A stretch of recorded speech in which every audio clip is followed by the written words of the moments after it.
Hello to all students. आज के lecture में हम डिस्कस कर रहे हैं synthesis of ethyl acetoacetate. Last lectures में हमने ये देखा कि इथाइल एसिटोएसीटेट से हम कौन कौन से ऑर्गेनिक मॉलिक्यूल्स बना सकते हैं। आज सिंथेसिस में हम ये पढ़ेंगे कि इथाइल एसिटोएसीटेट को कैसे बना सकते हैं। उससे तो बहुत सारी चीजें बनती हैं, लेकिन इथाइल एसिटोएसीटेट को खुद हम कैसे बनाते हैं वो रिएक्शन हमें फॉलो करनी है। रिएक्शन का नेम है हमारा क्लेजन कंडेंसेशन। तो नेम रिएक्शन है, विद मैकेनिज्म पढ़ेंगे और उससे ये पता लगाएंगे कि इथाइल एसिटोएसीटेट हम कैसे प्रिपेयर कर सकते हैं। क्लेजन कंडेंसेशन के अकॉर्डिंग हमें 2 मोल्स चाहिए इथाइल एसिटेट की। एस्टर मॉलिक्यूल है, इस एस्टर मॉलिक्यूल के हमें 2 मोल्स चाहिए।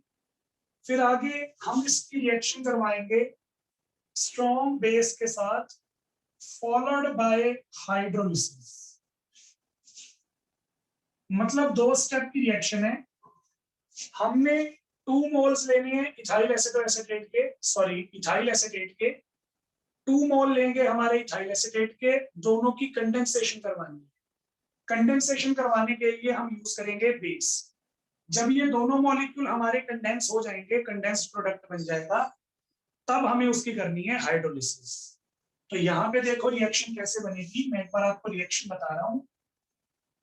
2 मोल्स मैंने ले लिए इथाइल एसिटोएसीटेट के in the presence of base. दोनों मॉलिक्यूल्स बेस की प्रेजेंस में कंडेंस होंगे। इथेनॉल हमारा यहाँ पे रिमूव होगा, कंडेंस प्रोडक्ट आ जाएगा मेरे पास ये CH3CO, CH negative, Na positive, COOC2H5। ये जो कंडेंस प्रोडक्ट आया इसकी फिर मुझे हाइड्रोलिसिस करनी है, और इसकी हाइड्रोलिसिस करने पे मेरे पास बन जाएगा इथाइल एसिटोएसीटेट EAA। तो ये हमारे पास हमारी क्लेंसन कंडेंसेशन रिएक्शन है। इसका मैकेनिज्म देखो ये बना कैसे। सबसे पहले एक मॉलिक्यूल कंसीडर कर रहा हूं मैं, और उसके एक अल्फा हाइड्रोजन को मैंने अलग लिख लिया। तो ये है मेरे पास मेरा पहला मॉलिक्यूल। पहला मॉलिक्यूल जो है वो बेस से रिएक्ट कर रहा है। बेस क्या करेगा, प्रोटॉन एब्सॉर्ब करके कार्बन आयन बना देगा। बन जाएगा हमारा CH2COOC2H5 कार्बन आयन, जो कि रेजोनेंस स्टेबलाइज्ड है। ये नेगेटिव चार्ज यहाँ बॉन्ड बनाएगा नेगेटिव चार्ज। तो हमारे पास इनोलेट आयन आ गया इथाइल एसिटेट का। अब ये जो हमने पहले स्टेप में कार्बन आयन बनाया, सेकंड स्टेप में यही कार्बन आयन दूसरे मॉलिक्यूल पे अटैक करेगा। ये मैंने यहाँ पे दूसरा मॉलिक्यूल लिख दिया। जो हमने ऊपर कार्बन आयन बनाया था वो इस पे अब अटैक करेगा। नेगेटिव चार्ज कार्बोनिल पे अटैक करेगा, ऑक्सीजन पे नेगेटिव। तो हमारे पास आ जाएगा CH3CO नेगेटिव। इसको नीचे लिख रहा हूं, इसको साइड में लिख रहा हूं। तो ये आ जाएगा OC2H5 CH2COOC2H5। फिर हमारे पास यहाँ पे ये वाला बॉन्ड वापस आ जाएगा और इथोक्साइड आयन हमारा रिमूव हो जाएगा। बन जाएगा इथाइल एसिटोएसीटेट। तो 2 ही स्टेप का मैकेनिज्म है, सिंपल सा मैकेनिज्म है। और इस मैकेनिज्म को सपोर्ट करने वाला हमारे पास एक स्टेप भी है। क्या स्टेप है देखो। अगर मैं यहाँ पे इथोक्साइड आयन की हेल्प से हाइड्रोजन को एब्सॉर्ब कर लेता हूं और बाद में इसकी रिएक्शन ड्यूटेरियम के साथ करवाता हूं, तो दोनों रिएक्शंस का जो रेट है वो कंपेरेबल आएगा। मतलब पहले तो मैं ले लूंगा नॉर्मल हाइड्रोजन। नॉर्मल हाइड्रोजन लेने के बाद जब मैं इसमें वापस हाइड्रोजन एक्सचेंज करना चाहूंगा, तो ओरिजिनल हाइड्रोजन नहीं करूंगा, उसका आइसोटॉप करूंगा। आइसोटॉप हैवियर है तो रिएक्शन स्लो डाउन होनी चाहिए, लेकिन ऐसा नहीं होगा क्योंकि वो रेट डिटरमाइनिंग स्टेप में इन्वॉल्व नहीं है। दोनों रिएक्शंस का रेट कंपेरेबल रहता है। तो यहां से हमारे पास एविडेंस है कि इनोलेट आयन जो है वो इस रिएक्शन में जरूर बना होगा। फिर हमने यहाँ पे क्लेजन कंडेंसेशन पढ़ी। हमारे पास कई बार एग्जाम में पूछ ली जाती है क्रॉस्ड क्लेजन कंडेंसेशन। तो यहाँ पे तो मैंने क्लेजन कंडेंसेशन पढ़ी। क्लेजन कंडेंसेशन और क्रॉस्ड क्लेजन कंडेंसेशन में क्या डिफरेंस है मैं आपको बता देता हूँ थोड़ा सा। जो हमारी क्लेजन कंडेंसेशन है उसमें हमने दो सेम मॉलिक्यूल लिए।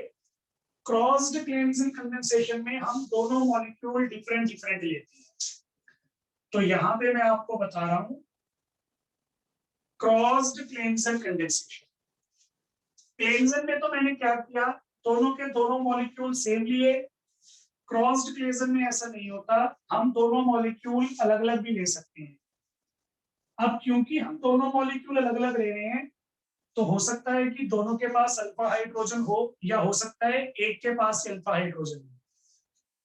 अगर मैं दो डिफरेंट मॉलिक्यूल लेता हूं एस्टर के और दोनों के पास अल्फा हाइड्रोजन है, तो जब मैं इनकी कंडेंसेशन करवाऊंगा 4 प्रोडक्ट बनेंगे जिनकी यील्ड आएगी बहुत ही कम, लो यील्ड आएगी।